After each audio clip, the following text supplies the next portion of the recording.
Thank you, Evergy, for your support. And obviously, I think it's all noted for your leadership there. Evergy goes out of its way to think outside the box for Missouri and its region. This next topic is something that Evergy and other utilities are looking at, but a lot of you who operate large businesses or are contractors are looking at it as well, and that's combined heat and power. And with that, pleased to introduce Ryan Corrigan. He's the Vice President of Strategy at Bernhard. Significant experience in construction and sustainability, leader within Missouri, MEI, and nationally. Pleased to have you as a moderator today. And Ryan, I'll let you go ahead and introduce the panelists, but I wanted to first thank you so much for your participation here today and your leadership. Oh, thank you, Josh. Appreciate having the opportunity to lead this discussion. Combined heat and power, I will say, is near and dear to my heart. It's something that I think is truly necessary, not only in the Midwest, but nationally, to meet the goals of where we're trying to go to as a society. And I think there are two people here that I know I can learn a lot from. Our two presenters today, Lynn Kirschbaum.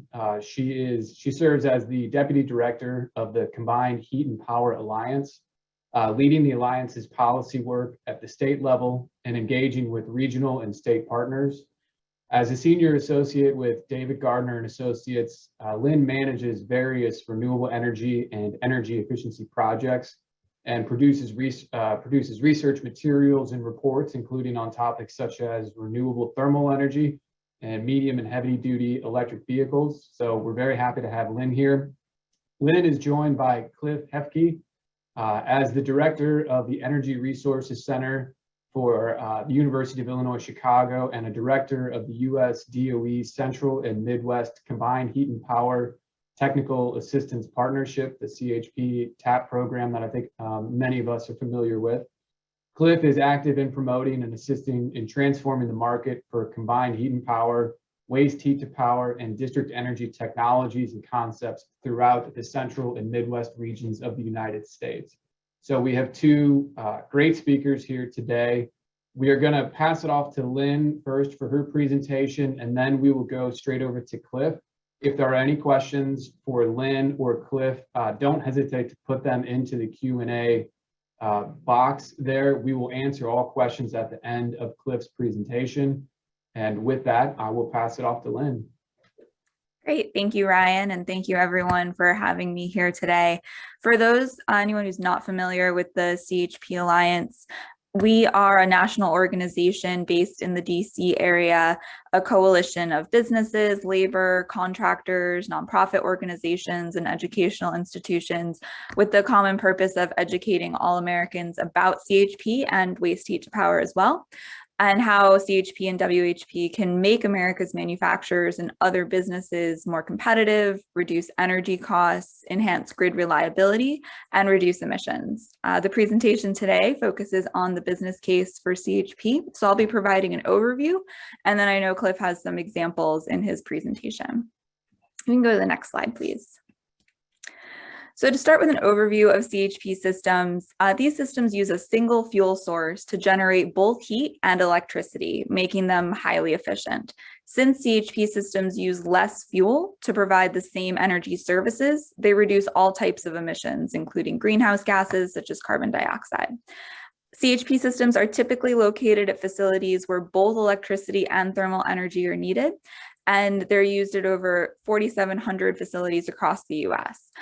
There are a variety of types of CHP systems. The diagram here provides one common example of a combustion turbine or reciprocating engine with a heat recovery unit, where the turbine or engine burns fuel to turn generators to produce electricity, and the heat recovery devices capture the heat from the turbine or engine, and that heat is converted into useful thermal energy, usually in the form of steam or hot water. And the next slide, please. So today I'll be talking about the business case for CHP, highlighting these four aspects of CHP systems that you see on the screen. Since CHP systems are highly efficient, they can help businesses save money using that less fuel for those same energy outputs. Many companies and organizations have also set emissions reduction goals, and CHP can help them to reduce their emissions.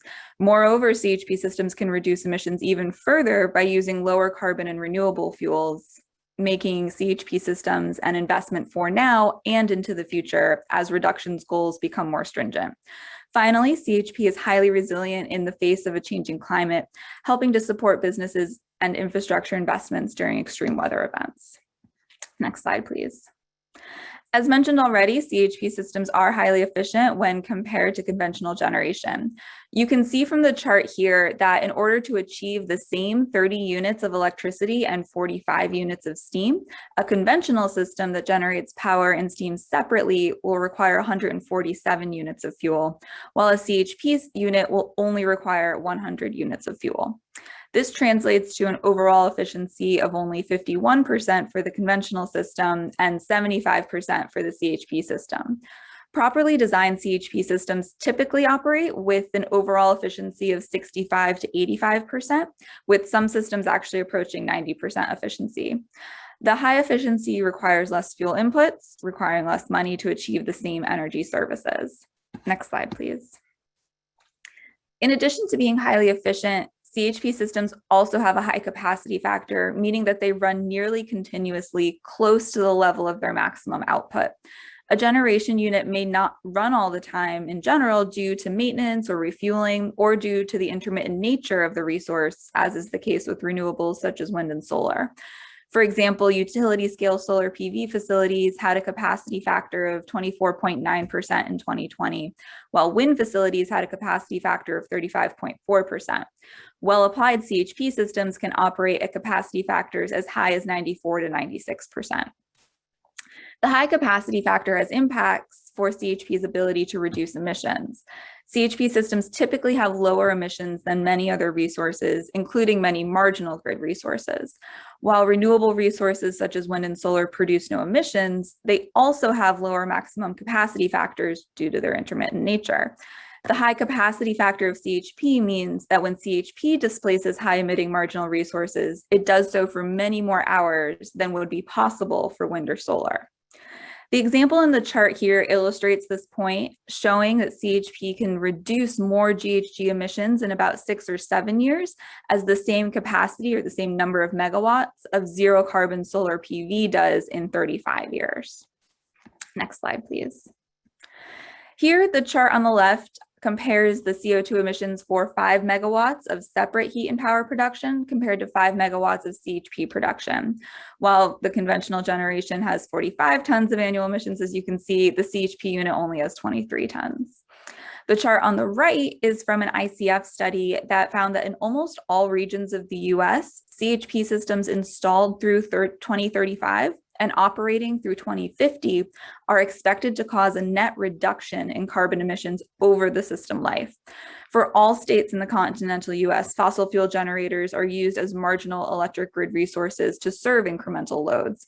But when CHP is installed, grid requirements for these marginal resources are reduced. The emissions from the marginal resources are avoided, even when the CHP unit is operating on natural gas.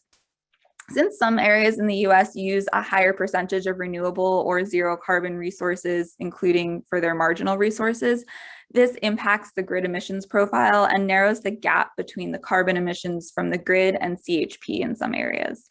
ICF considered these regional differences, and their analysis showed that in every region except New York and California, CHP systems installed through 2035 and operating through 2050 are expected to cause that net reduction in carbon emissions over the system life. However, even as regional grids approach 100% clean energy, it's likely that fossil resources will still be used to serve those marginal loads. And if that's the case, natural gas CHP could continue to reduce grid emissions for a longer period of time across states. Next slide, please. While a net reduction in emissions can be achieved in the long run in many areas using CHP fueled by natural gas, emissions can be reduced even further where CHP systems are fueled by lower carbon and renewable fuels such as biogas, renewable natural gas, also known as RNG or biomethane, and hydrogen. We call the use of these fuels in CHP 2.0. Go to the next slide, please. So what are these fuels and where do they come from? Biogas comes from organic sources such as landfills, wastewater treatment plants, and agricultural waste. During the anaerobic digestion process, bacteria break down the waste into a biogas composed of methane, carbon dioxide, and small quantities of other gases. The biogas is captured and then treated or cleaned so that it can be used in a CHP system. Biogas can be used at the same site where it's actually created. If the biogas is cleaned even further, it can become RNG, which is fully interchangeable with natural gas and can be transported in existing gas pipelines. Next slide, please. This slide just shows an example of how landfill gas is treated to make either biogas or RNG. As you can see from the slide, the landfill gas is captured and treated to create the biogas that can be used in a CHP unit or other electricity generation system. Advanced treatment of the biogas upgrades the fuel so it can be injected into the gas pipeline system and used the same as natural gas would be used. A CHP system that runs on natural gas currently would only require minimal upgrades to be fueled by RNG and would produce emissions reductions by transitioning. The US currently has over 2,200 sites producing biogas, and 860 of those locations actually use the biogas that they produce. The majority of biogas deployment to date has been through landfill gas collection, comprising about 90% of the total production, but the livestock industry is actually a significant potential for increased biogas production. Next slide, please. Another lower carbon fuel that can be used in CHP systems is hydrogen fuel, which is commonly produced in two different ways, either through a thermal process known as natural gas reforming or through electrolysis. There are different types of hydrogen that distinguish how it's produced, which has impacts on its overall emissions. I'm going to highlight three here today. There are other ones out there. But gray hydrogen is produced industrially from natural gas, generating significant carbon emissions. Blue hydrogen is also produced from natural gas, but its carbon emissions are captured and either stored or used. And then green hydrogen is generated through electrolysis of water by using renewable energy sources that don't produce emissions, such as wind and solar. Using electricity from wind and solar to power the electrolysis process and produce hydrogen is still under development, but we've seen a lot of increased interest throughout the world and across the country. There's projects in California and Utah and New York that are all under consideration or development. Many projects are still in the early stages, and additional research and analysis is needed to achieve more widespread adoption. Work is also being done to increase the volume of hydrogen fuel that can be used in CHP systems. For example, gas turbine manufacturers are looking to provide equipment that it can accommodate those higher percentages of hydrogen. Some technologies actually are already capable of using 100% hydrogen fuel. The transportation and storage of hydrogen is another challenge to widespread adoption in the near term, but a lot of research is being done to think about the implications of transporting hydrogen through existing gas pipelines, which could be, has the potential to be a lower cost solution for that transportation. You know, the next slide, please. So 10 million metric tons of hydrogen are actually currently produced in the US every year, while the primary uses are in the oil refining and ammonia industries. There are myriad potential uses, as you can see in this chart from DOE. And go to the next slide, please. The last aspect of CHP that I'll talk about today is the high level of resilience in the face of severe weather events. Weather-related events such as ice, high winds, flooding, and lightning strikes cause about 78% of the major power interruptions in the US power distribution system. A 2020 analysis of national power outage data shows a 67% increase in major power outages from weather-related events since the year 2000. This increased frequency and intensity of extreme weather events raises concerns about the resiliency of the electric grid to both present and future climate and weather events. This chart on the screen here is from NOAA, showing the number of billion-dollar events that have occurred from 1980 to so far in 2021. You can see, the overall trend of these events increasing over time. You can go to the next slide, please. Already this year, the US has experienced $8 billion weather and climate events, from winter storms and cold waves to tornadoes to flooding to the ongoing drought and heat wave conditions. These challenges are faced throughout the country and impact businesses, communities, and our daily lives. Go to the next slide, please. CHP's high level of resiliency can help facilities to maintain operations during a severe weather event. Natural gas fueled CHP is less likely to experience impacts from a variety of disasters compared to other types of distributed generation, as illustrated by the chart on this slide. During a grid outage, CHP systems can function in island mode, automatically separating the host facility or a whole microgrid from the utility grid and providing consistent power and thermal energy to the facility or facilities that are connected in the case of a microgrid. CHP systems can be installed at critical infrastructure facilities such as hospitals and nursing homes, colleges and universities, military installations, municipal emergency services centers, as well as at industrial facilities that manufacture or produce food, health and safety products, and cleaning products. Go to the next slide, please. CHP systems, as I mentioned, can also be part of a microgrid, improving resilience at the local level. While much of our electricity is generated at central power plants and distributed through the transmission and distribution system, distributed generation allows electricity to be generated close to where it will be used. The nation's electric grid is a highly interconnected system. Impacts to the grid in one location can affect communities that are far away. According to the latest National Climate Assessment, climate-related impacts increase risks for critical interconnected systems that span, especially those that span regional and national boundaries. Smaller grid structures powered by clean energy sources, such as microgrids powered by CHP systems, can help to mitigate these risks and contribute to overall electric grid reliability and energy security. And go to the next slide. CHP is the primary generation technology for existing microgrids, providing 37% of existing capacity. CHP-powered microgrids are becoming more prevalent in community resilience planning with multiple stakeholders because of their ability to provide continuous power to critical infrastructure and limit the impact of outages by localizing power generation close to critical services. Microgrids powered by CHP units can also enable renewable resources that are connected to the same microgrid, since microgrids can have more than one generation source. CHP can help to firm up that intermittent renewable generation from wind and solar, allowing that additional renewable capacity to be added to the grid while still maintaining reliability.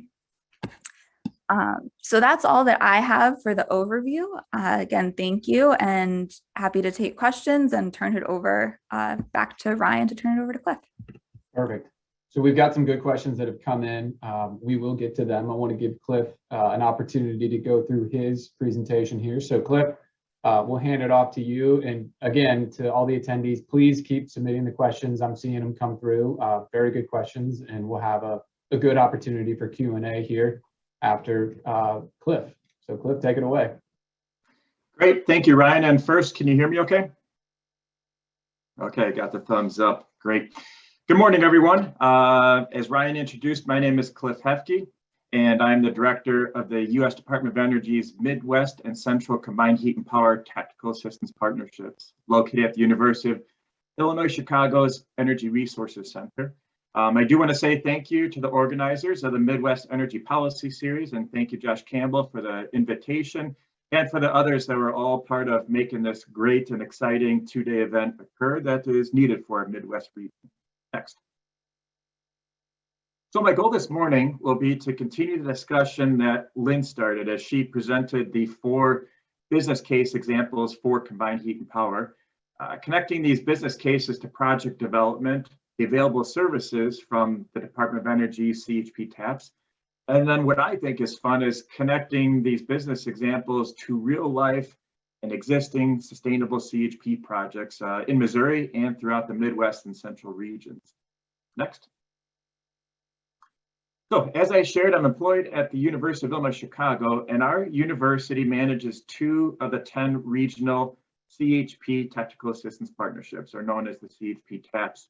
The Department of Energy sponsors these CHP TAPs, and they were created to assist the market transformation for the technologies of CHP, waste heat to power, district energy CHP, and CHP microgrids. The 3 main activities of the TAPs, as you can see in this screen, are end user engagement, stakeholder engagement, and technical services. The end user engagement is looking at providing education resources to entities that could operate CHP. That second tier, stakeholder engagement, is educating organizations such as utilities, policymakers, state regulators that could have a larger impact on the CHP market in a larger sense. And then third, the technical services is where the TAPs can provide no-cost technical assistance services to help organizations evaluate CHP at the technical and economic levels. Next. So this slide highlights the 10 regional centers around the country. The 2 green shaded regions are the ones that my team helps service. That's the Midwest and Central. And as you can see, Missouri is one of the states in our region that we're excited to help out and work with. Next. So let's jump into the technical assistance and the project development process for CHP. I'd like you to first focus on that big arrow at the top there with the blue and green shaded boxes. As Lynn shared, there are a number of benefits, multiple benefits towards the CHP operations. I do want to share that each project is unique, each site is unique. Although CHP is a great technology, it is not the silver bullet for every site too. So that's why these evaluations need to take place on an individual basis here. So what we do is we like to encourage these steps shown from left to right, from the blue to the green, trying to minimize resources as we walk through a project, identifying the project opportunities, but also maybe identifying the red flags here. So we're starting from left to right here, starting with a screening or preliminary analysis. As you can see, the boxes below, they also show the services from the DOE TAP. So as you look on the top, those are the project development steps, and the bottom is the services that we can provide. So the TAPs are involved oftentimes in that screening and preliminary analysis stage with a very high level analysis that I'll step into on the next slide. If that screening is positive, you're moving towards a feasibility study where you're working with an engineering firm, looking at maybe an hour-by-hour analysis, getting quotes of projects. And here you're getting a more refined study to understand, does this project actually make technical and economic sense here? The CHP TAPs at this stage can contribute to a feasibility study, but often we're reviewing studies and helping the end user evaluate the study to make sure it was done properly, and if there are anything missing, or maybe there are other parts of the project that could be considered. Found that feasibility study, we're then moving towards an investment grade analysis. This is where you're getting more details on the numbers, you're getting PE stamped drawings, and you're making sure the economics can be taken to a financial institution if financing is required for the project. At this level, the CHP TAPs are reviewing studies, they're reviewing RFPs, they're helping develop RFPs, they're maybe actually reviewing bids, never telling what project to pick, but just providing a third-party technical look at a project. So the CHP TAPs can act as a no-cost and unbiased resource consultant during this entire project development phase that we've worked with many clients during the past. Next slide. As I mentioned, that first part of the analysis is the screening analysis. It's a simplified analysis, but still gives a good picture of where CHP is. The study is not going to tell you to invest in CHP, but tell you whether you should further pursue an analysis or not. The right side of the screen shows the spreadsheet that we work with. And there are a number of variables and assumptions that need to take place there, but it's a quantitative analysis, it's a qualitative analysis. We're taking usually 12 months of utility bills. We're getting a basic understanding of the facility or the building. We've had a discussion with the site. We're trying to understand their concerns, what they are looking at. And then we're sharing results with the client. We're sharing an estimate of the size of the CHP system. We're sharing what the basic economics look like with energy savings and a simple payback. And again, if the screening looks good, that's where we recommend to move on to a feasibility study. So again, minimizing resources of the site to not jump into a feasibility study right away, but let's flush this out a little bit better before putting resources, time, and money into a study where maybe we can identify some of the issues up front, but hopefully more projects are looking as viable projects to step forward with. Next slide. So again, as we're looking at that business case for CHP, here is a listing of the ideal conditions we are normally looking at for a facility that we're trying to find that could be attractive for CHP, that has the necessary conditions. Maybe there's equipment being replaced. We would definitely want to understand the customer motivation, because oftentimes we call it a CHP champion is needed on the inside to help look at this project, carry it forward. And there's also other factors we're looking at. So the necessary conditions, as you can probably read faster than I can say, is, does the site have both electric and coincidental thermal loads? Both. And the longer the operations the year, the better. Equipment replacement, an optimal time to look at a CHP project, and sometimes we're not getting there quick enough, but hopefully through conferences like this and other education opportunities is sharing with others that if you're looking at replacing a backup generator, if you're looking at replacing a aging chiller, replacing an aging boiler, why not look at those economics of just replacing it with the standard equipment, or looking at a CHP unit that could potentially provide both your electricity and chilling, maybe electricity and heating, maybe electricity, heating, and cooling, and also serve as a backup generator. So it's a great time to look at CHP is when a facility is looking at these times of operations. Then a customer motivation, you can see that what is driving them. Is it their operating costs? Is there a need for reliability? Is there waste heat nearby or untapped biofuel or biogas resources? Are environmental or sustainability goals a top priority? And then what about planning for future expansions? Have they added on another process? Are they adding on another hospital wing? Well, how is that energy going to be provided to those new parts of the facility? Again, thinking through the timelines of when to look at a project and other factors. You want to make sure that you're putting CHP into an already efficient building, so they've looked at energy efficiency measures. And then also, is the HVAC, the heating and cooling, centralized? It's not critical, but it does help when that occurs. So again, these are the conditions that we often look for attractive CHP facilities. Next. So I think, not that the first part of my presentation wasn't fun, but I think this is where I'm going to have more fun here, is talking about real life CHP projects. So I'm going to walk through the same business cases that Lynn shared and walk through several projects, some projects quicker than others. But I'm going to talk about first is how the increased efficiency leads to lower operating costs and trying to look at the economic drivers. Next. So I'm going to share a number of these project snapshots, is what we call. They're one slide on a single project.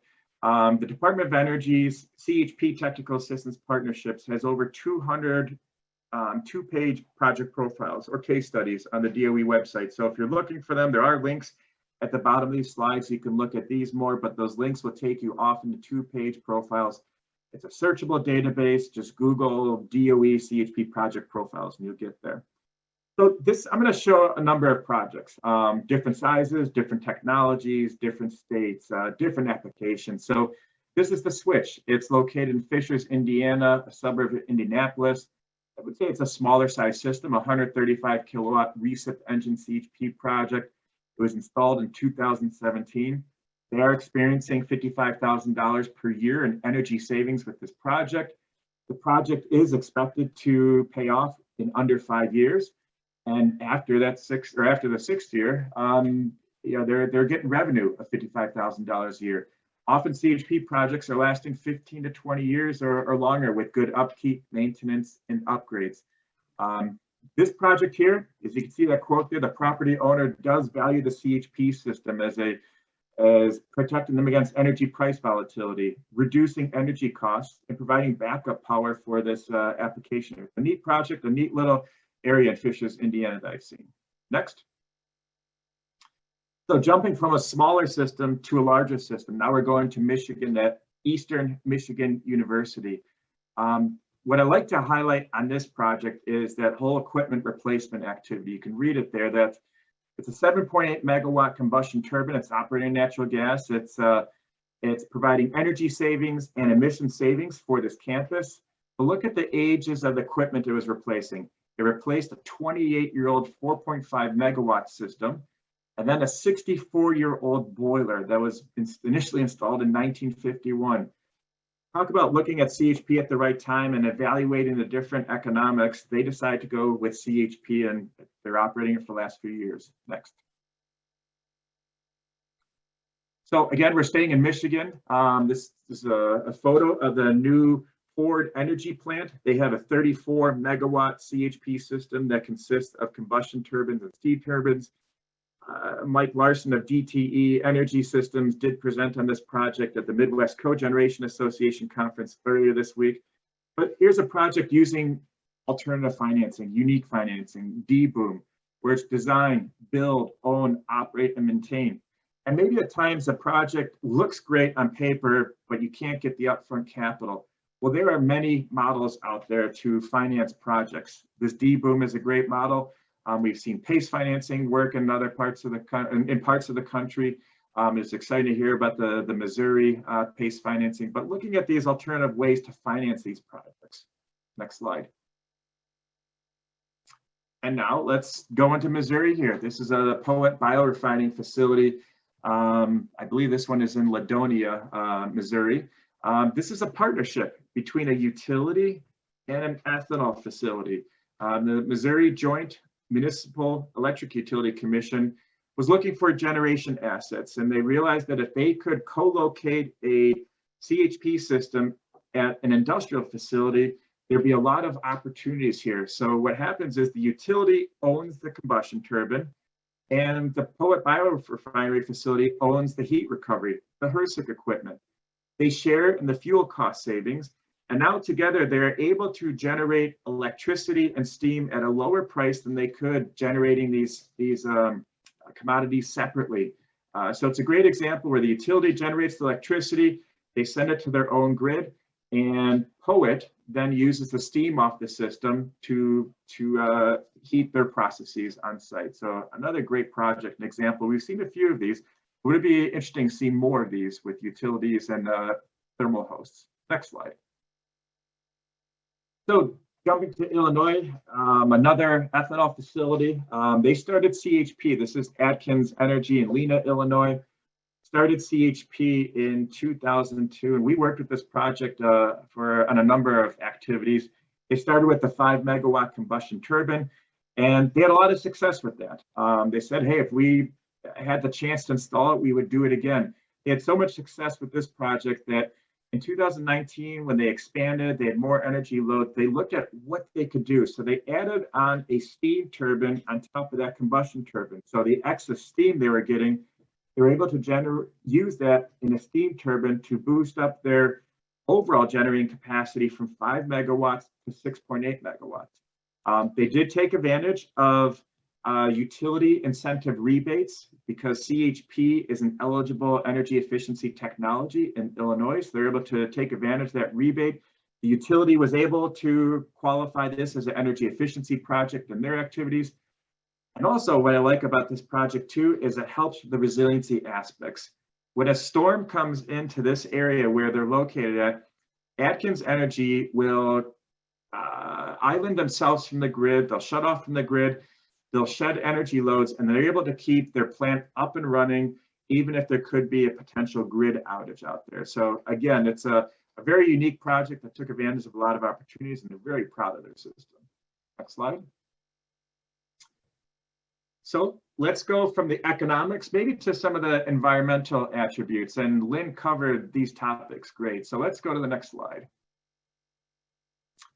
So here's a PepsiCo project, right? A well-known company, and here's their Gatorade facility in Indianapolis, Indiana. What's interesting, or what I like to actually tout here too, is that quote there is from Andy Lampera, the sustainability director for PepsiCo for the beverages sector. And he was actually one of the students that came through our CHP course at our university that was a beneficiary of a lot of our DOE material on CHP. So it's great that he's been able to install a few of these CHP projects at several Gatorade facilities around the country. But what I want to share here is PepsiCo had some aggressive energy goals. So water use efficiency, they wanted to reduce by 25% by 2025 and reduce greenhouse gas emissions by 40% by 2030. This CHP project alone removed nearly 11,000 metric tons of CO2 per year. And that represented 36% annual reduction of CO2 at this particular facility. But looking corporate wide, it actually contributed 6.5% reduction to all PepsiCo facilities in the country. So you can see that CHP can have a significant impact on sustainability goals and environmental goals. Next slide.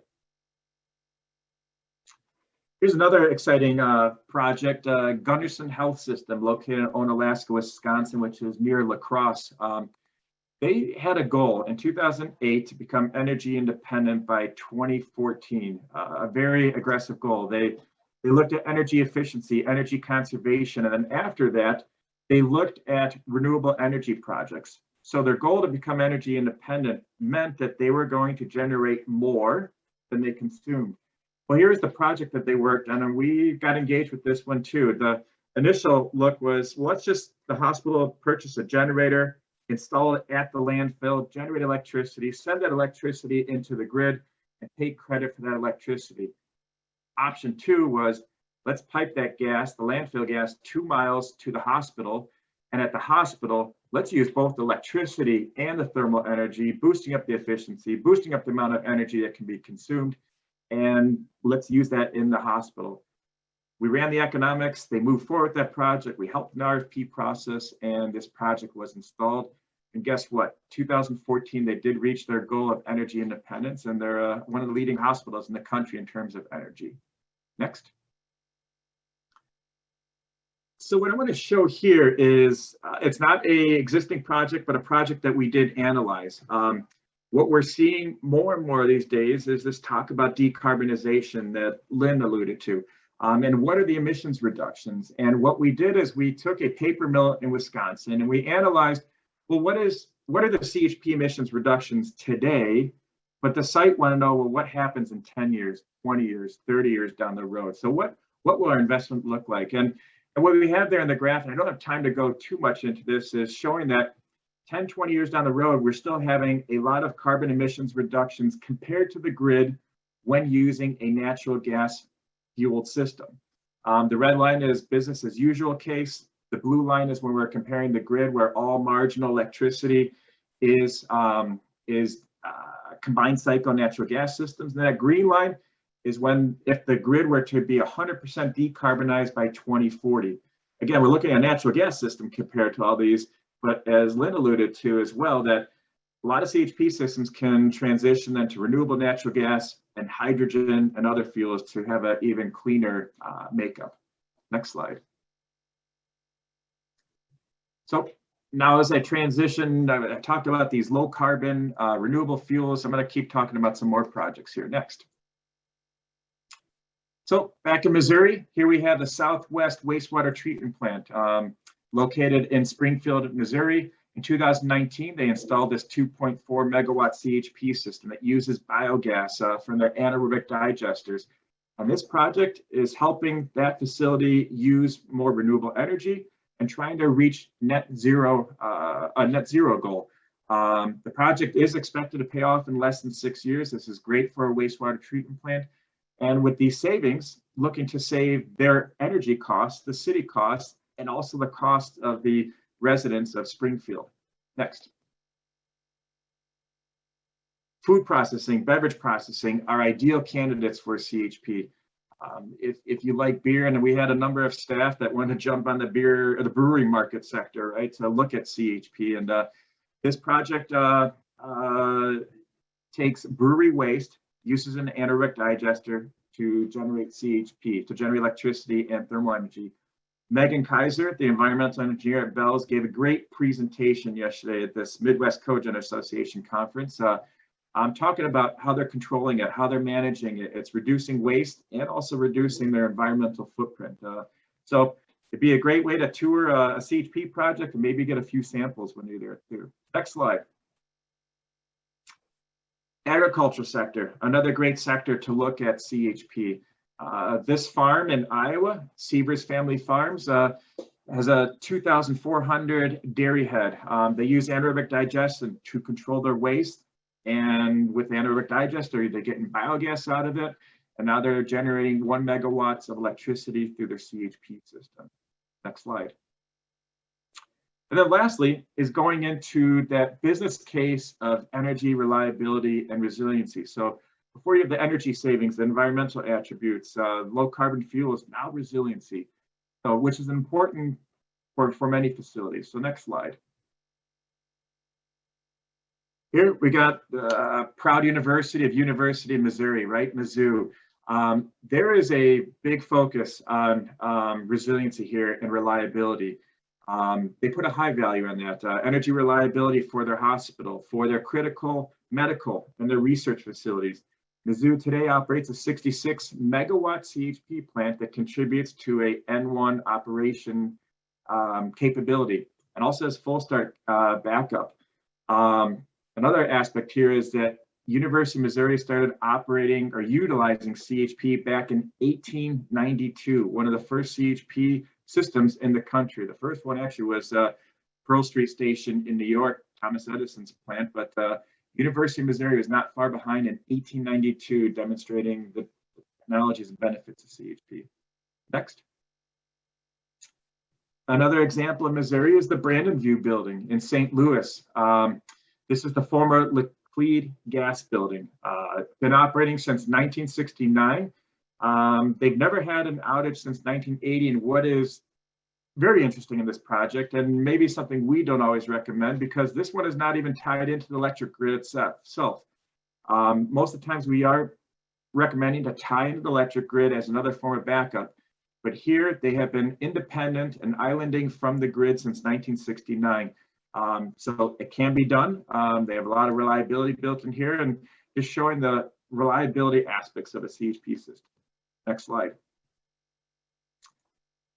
Lynn talked about microgrids. Here's a more recent microgrid. I have not talked about this technology yet, but it includes microturbines. They're smaller, they're quieter, they're cleaner units. The 600 kilowatt system has 3 200 kilowatt microturbines packaged together. This was installed in 2017, and it incorporates a number of technologies: CHP, solar, wind, also battery storage, and backup diesel generators. So again, another way that CHP can be integrated into buildings. Next slide. And here's my last example here. I haven't mentioned this technology yet either, but here's fuel cells in a data center in Nebraska for the First National Bank of Omaha. They started using CHP in 1999. They had an upgrade in 2013, a replacement. But as you can see, they have not had unscheduled downtime since 1999. They have a reliability factor of 99.9999%. It's very critical for data centers. Another unique aspect of this project, what I really like, if you haven't read it already in the screen there, is they use their space heating, or the recovered hot water, for both space heating and melting snow. So that courtyard you see in the picture, that is actually heated with the recovered heat from the CHP system. So again, looking for all unique thermal recovery aspects for a project. Next. And before ending, I want to share another database that I thought might be helpful, is that the CHP TAPs have worked on and developed, are these program and policy profiles. So showing lessons learned, programs, policies around the country where CHP has made an impact. There's 80 of these already published. You can see the different categories that are up there. And we're always into, let's share lessons learned. Let's not recreate the wheel. If something has already been done, let's learn and share that with another state or another utility. Next slide. So that's all. I hope I didn't go too quick, but these slides should be available for use and reading afterwards. I just want to share again that CHP is a proven technology. There's lots of projects out there. We can help coordinate site visits when we can during the pandemic. And if you need any assistance or resources, please contact the CHP Alliance or the CHP TAPs who have a footprint here in the Midwest states. So thank you everyone for your time. Well, thank you, Cliff. We'll go into a little bit of Q&A here, but I really do want to thank you and Lynn. Those were very, very good presentations. As somebody who's been intimately involved with some of those case studies, Cliff, you really kind of show the depth and breadth that combined heat and power can have, from large systems like those at the University of Missouri to small ones. And we've done similar microturbine installations where they're just taking the waste heat and powering an indoor pool. It's finding that kind of perfect mix, if you will, of where CHP fits. And as I was going through it, I mean, whenever we analyze CHP, we have what we've termed the Holy Trinity, if you will, that there's a compelling event where they need to replace some equipment. They have energy efficiency or sustainability targets that they're trying to get to, and they need an element of redundancy or resiliency, that if you can find those three, combined heat and power is almost a no-brainer. But what I do want to ask is one of the first questions, with where you have that kind of Holy Trinity that comes into place, it makes great sense. But we do know that combined heat and power is a large capital outlay. And in order to make the return on that investment, you need some fairly stable inputs in the long term, at least in the next kind of 10-year term. So what, between you and Lynn, what do you all see as some of the, what I'm going to call, 5 to 10-year factors that can either help promote combined heat and power in the Midwest and in the US, but can also have a detrimental impact to combined heat and power in the US? And I'm asking you to look in your crystal ball a little bit here. Lynn, you want to go first or me? You can go. Okay. Yeah, Ryan, that's a big question right away, but appreciate it. And I like the reference to the Trinity there for CHP project. Yeah, there's a number of factors that could impact. I think some of these decarbonization goals, I would say not decarbonization goals in general, because I think we're all on the same page that we want a cleaner environment, a cleaner climate, but maybe some of the really aggressive goals where they might be going too fast, too quick. CHP makes a lot of sense today, and between Lynn and I, hopefully we shared, where it makes sense. But I think what could positively impact is the gas utility system, where hopefully there's going to be more renewable natural gas in there. So now you're cleaning up the gas there. Hydrogen can be a big player. But there's nuances there to look at. The cost of hydrogen right now is very costly, and even the how to transport hydrogen today is not there. But there are many of the CHP manufacturers looking at how they can have hydrogen in their projects. So, we are seeing the industry looking to adapt here, and I think Lynn and I both alluded to this. Hey, a lot of CHP projects stay in natural gas, but they can transition to cleaner fuels as time goes on, and even within the same system. And maybe on negative sides, I don't know, we're going to see where energy prices are. Natural gas has been stable for a while with shale gas. That was an exciting find. We want to make sure we're using clean fuels there, so we're seeing natural gas transition from coal projects. And electricity side, we've seen more so stable electric sites and projects, but as more generation comes on, and maybe the decommissioning of coal plants, well, where's that electricity going to come from? And it could be that prices of electricity may increase with all these new generation assets coming on here, and that's higher electric utility bills. And how do you combat that? And there are all these distributed generation type technologies, and hopefully CHP can be one of them. So those are, I don't know, hopefully they answer some of that, provide some insight that I share. I don't know, Lynn, if you have any other thoughts on that too. So it's a kind of a wide open question there. So I appreciate that. Yeah, thanks, Cliff.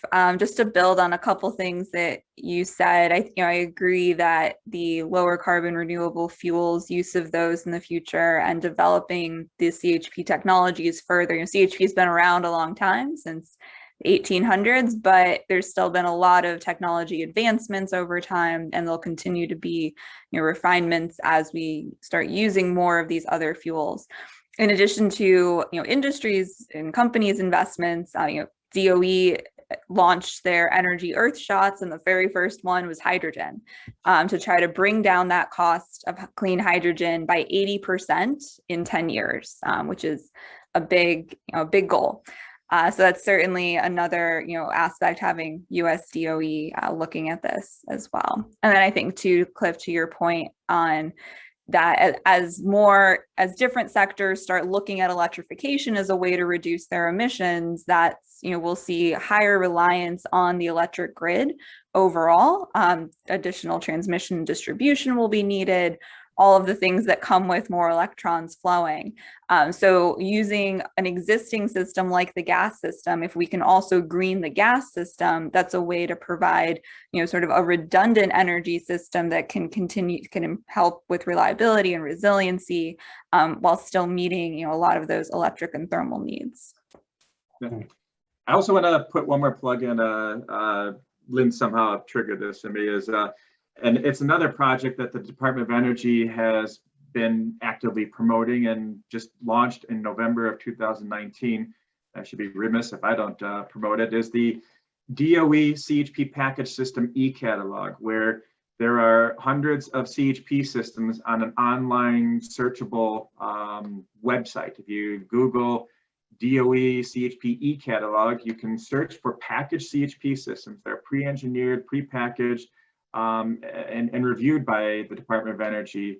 And you can search by zip code. You can search if they could be serviced in those areas too. And hopefully that's a way to bring more of this equipment into different parts of the country at a faster pace, at a lower cost as well. So a great resource that the Department of Energy has looked at to help bring to market more of these CHP units. So, and hopefully I've got time for one more question at least. This one kind of relates to the use of biogas. In Cliff, you mentioned Gunderson Hospital up in La Crosse, Wisconsin. I was actually fortunate enough back in 2010 to tour that facility as they were starting to bring that online. And you had an extremely innovative leader there who had really he tackled all the low-hanging fruit in the hospital. They were very committed to energy efficiency, renewable, they wanted to be a market leader there. They were a little lucky in that it's a small town and that plant is literally just across the street, where they could, they could have a very quick conversation to incorporate biogas into their CHP system. But for the some of the attendees that we may have who don't know where to start in terms of where can I find biogas? How do I even broach that conversation? What would be some recommendations that you, Cliff, and Lynn might have in terms of I either generate biogas or I'm anxious to look at CHP, but maybe worried about the long-term trend of natural gas? How do they even kind of start that conversation? Sure, great question. I'm going to plug both our organizations here, the DOE CHP Technical Assistance Partnership Program and the Combined Heat and Power Alliance as resources. And I think both our organizations can help a client navigate through these questions. Hopefully both our organizations are unbiased. We want to see good CHP projects go in. Our groups are not installing them. The alliance members, they can connect, interested projects to actual consultants and engineers. But I would say, look at us as a resource. Help us navigate through that. Let's look at resources. That Gunderson Health system was they had that landfill gas project. They explored a woody biomass CHP project that they also implemented a couple years later. They also had a project where they, partnered with a local brewery, and they saw the brewery's flaring gas, and they were able to take advantage of. They together put a CHP project in as the hospital and the brewery there. So there are ways to look at this, but it's contacting some of the local trade associations, starting with these groups here, that can help just that initial exploration. And it could be daunting looking at this, but I think resources like ours can help navigate through that and try to minimize the resources up front, where you're not trying to tackle this by yourself, nor are you spending too much time in, but having a discussion with resources and entities like ours.